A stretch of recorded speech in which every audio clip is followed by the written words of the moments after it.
Então, continuando aí, o que a gente pode estar falando, né? Se a gente quiser, por exemplo,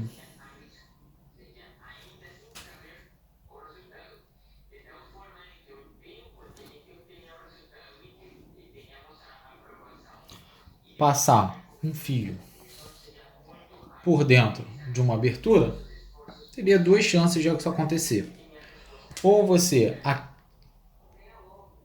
diminuiria, né, resfriaria esse fio, ou você aumentaria a energia, né, aumentaria a temperatura do recipiente.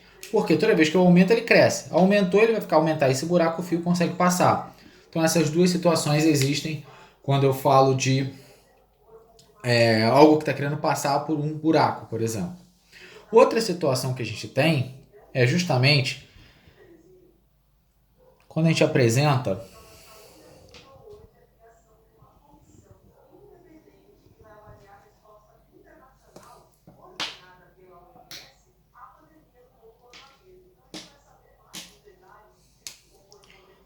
uma lâmina chamada de bimetálica, ou seja, ela apresenta dois materiais diferentes. Como se fosse dois materiais coladinhos aqui, ó, pelo centro.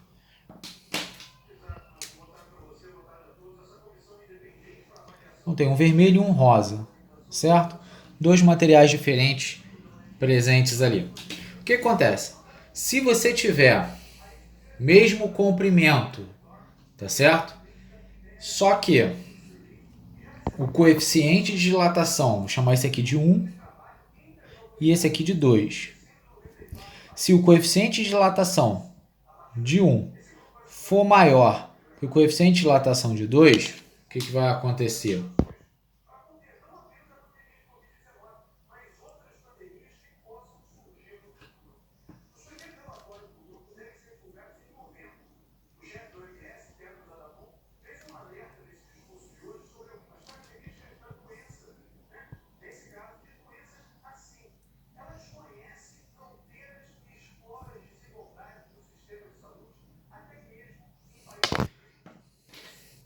Aquele que tiver maior coeficiente de dilatação vai ficar curvado para fora.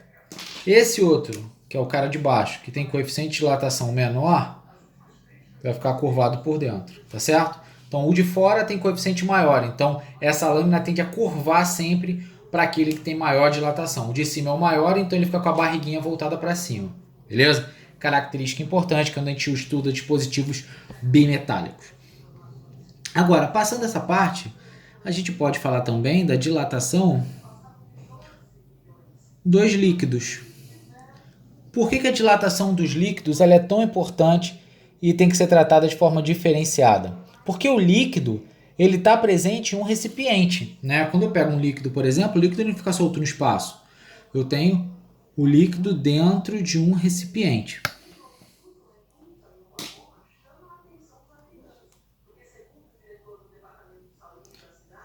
Então o líquido está aqui, ó, em rosa, beleza? Na hora que você aquece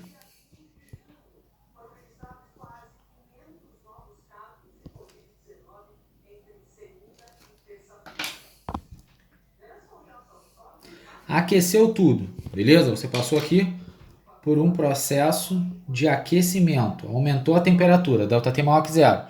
Não é só o líquido que aumenta, o recipiente também, então tudo isso tem que ser levado em conta. Então observem, vocês vão ter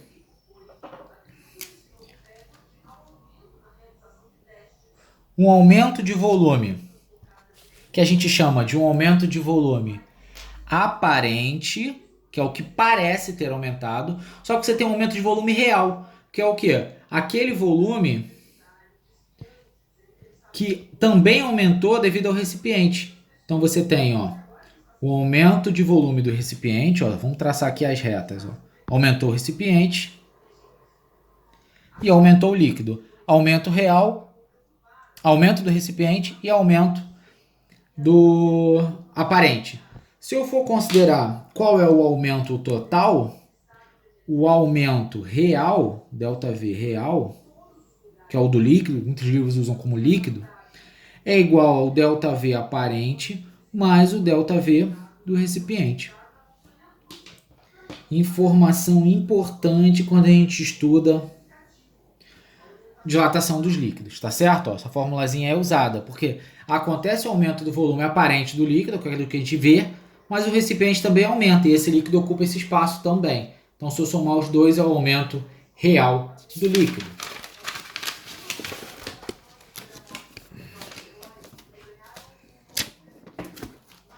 Beleza. O que a gente pode estar falando ainda relacionado a isso? A gente viu essa expressão, ΔV real, que é o do líquido, é igual a ΔV aparente mais ΔV recipiente. Só que quem é essa fórmula do ΔV real? É basicamente o volume inicial vezes o coeficiente de dilatação real, que é o do líquido, que é a mesma coisa, vezes ΔT. Mesma formulazinha aqui, ó. Volume inicial, supondo que eles são iguais, vezes coeficiente de dilatação aparente vezes ΔT. Recipiente, ΔV, coeficiente de dilatação do recipiente vezes ΔT. O que a gente pode fazer com o que é igual? ΔV, ΔV, ΔV. ΔT, ΔT, ΔT. O que sobrou aí nesse caso? Gama do líquido, que é o gama real, é igual ao gama aparente, mais o gama do recipiente. Beleza? Então, outra importante formulazinha que tem que deixar marcada aí, ó. Certo? Abordagem interessante quando eu falo dos líquidos. A gente vai estar estudando e fazendo bastante exercício aí deste tópico. Agora, tem um ponto interessante, né? Qual é o ponto interessante? É o que a gente chama de dilatação anômala da água. Por quê? Dilatação diferente. Normalmente, quando a gente aumenta a temperatura, o volume aumenta. Só que a água, ela tem uma faixa que isso fica um pouco diferente.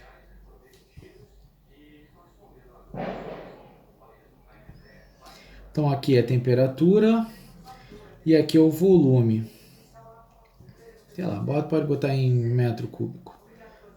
Eu não vou colocar as unidades. Beleza, eu tenho essa relação. O que vai acontecer? Eu vou ter um gráfico que ele vai ter esse formato.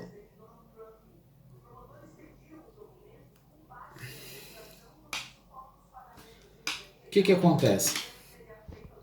Quando a temperatura ela chega em 4 graus Celsius, acontece um negócio. Ó, imagine. Supor uma temperatura alta aqui, ó. Temperatura, sei lá, tá a 20 graus Celsius. Você tá diminuindo a temperatura, o volume diminui, ó.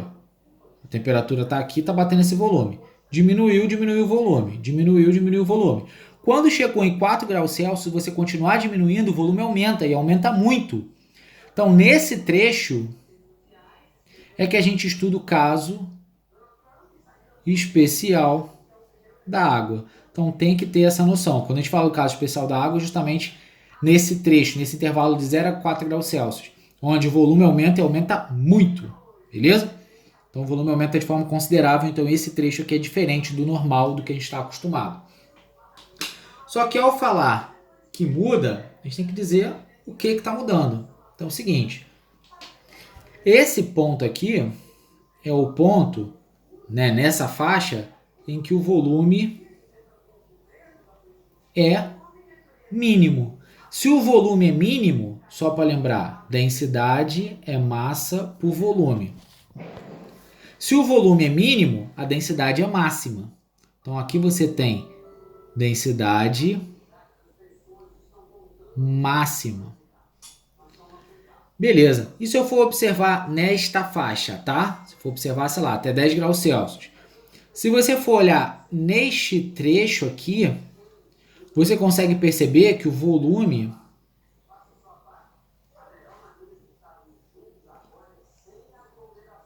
aumenta com diminuição da temperatura. Então, ó, conforme eu vou diminuindo, o volume vai aumentando. Se o volume vai aumentando, o que eu posso afirmar? Que a densidade vai diminuindo, tá certo? Ó, o volume vai aumentando, então a densidade vai diminuindo. Então eu posso falar que a 4 graus a água é muito mais densa do que a 0. Por isso que quando eu vou observar um lago congelado, vou desenhar esse lago congelado aqui.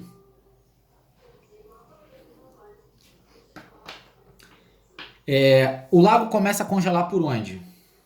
O lago começa a congelar justamente